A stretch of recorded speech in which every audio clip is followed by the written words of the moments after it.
AI technology, especially ChatGPT, can give you any sort of information and it can deliver it to you in such a way.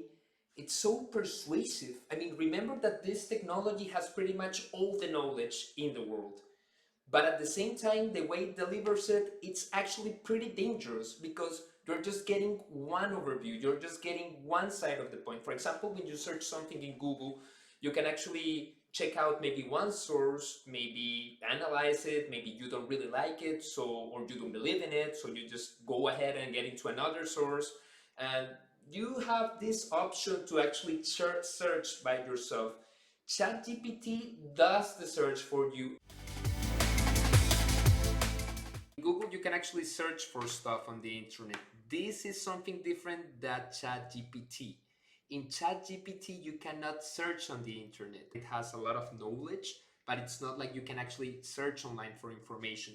And also, it's just limited to 2021. I don't know if they did it on purpose because of what's happening in Ukraine and they don't want this technology to be used in making fake news. So, for example, if I ask ChatGPT, what is the best way to learn Python, it will tell me a couple of advices. So please search an online course. It says you can go to Code Academy, Coursera, EDX. You can practice by building small projects. You can join a community. Right, so pretty good advice actually. Work in a team. Right, but now let's ask the very same question to Google. What is the best way to learn Python? And this is one of the critiques that I have of Google. When you ask it, what is the best way to learn Python? The first thing that you see, it's ads. So the first thing I see, it's an ad from Udemy. Then I see an ad from EDX. Then I see an ad from some other stuff, another ad for Coursera. And after 4 or 5 search results, I actually get to maybe this website. So, all right. Artificial intelligence is telling me this information and it's showing me this is this. Google tells me pretty much, okay, these are the options, but in the reality, most of the people are just gonna search the first, maybe the second, maybe the third website on Google, but of course they're never going to go to the fourth or the fifth or the eighth. That never happens. And Google knows this. This is really interesting because, yeah, we can say ChatGPT is designed to give me specific answers and it can actually manipulate the way I think because it's telling me, okay, follow this advice. But who's telling me this? It's the AI, yeah, but this is not magic. Somebody's programming it. And I don't know what are the interests behind the people who are programming this stuff. Maybe if I put some sensitive topics, they will give me an answer that they know will distract me or they think will make me change my opinion, just like fake news works on Instagram and Facebook, just as it works on Google. Google has not been controversy free. Whoever is controlling the flow of information, it's changing. For example, if you see a platform like Facebook or Instagram, they do have these really powerful AI algorithms that show you content so that you are engaged.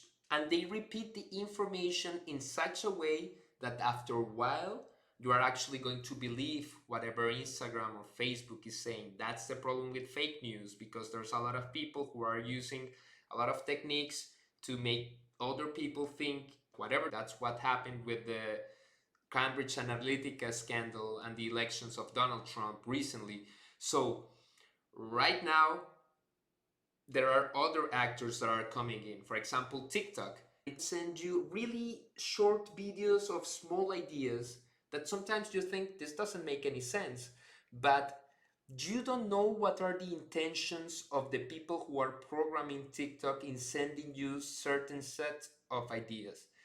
This happened with Google as well. Google have had a lot of controversy over the years because they do sometimes hide some search results or decide not to give the first, second, or third spot to certain websites that they find that maybe are not so good for business or maybe are not so good for their own political agenda.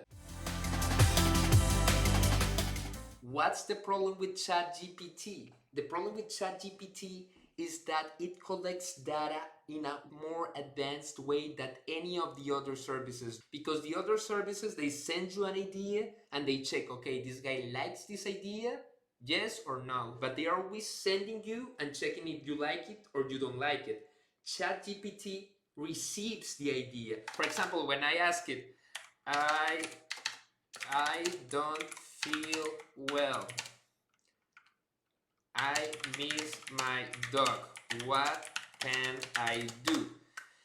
It will tell me that it's so sorry for my dog, and it will give me some advice about reaching for my friends and family, and it's so lovely. But what's the point? The point is that they know that I have a dog, they know that I miss my dog, so they know that probably I'm away from home, or that probably my dog's dead, or I don't know. But this kind of information, it's really valuable, you know? Not only for advertisers, but for governments as well, for a lot of actors. If you think about it, ChatGPT, it's a revolution, not just in the sense that it can help you to do a lot of stuff, but also in the sense that it's collecting data like nothing else on the internet right now. It can tell who you are, what are your feelings, what do you like, what you don't like.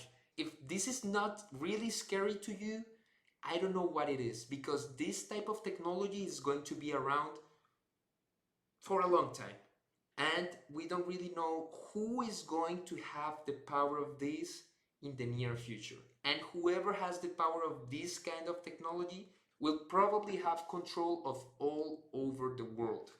So thank you very much for watching. Please subscribe into our channel, Business T&D, and till the next one.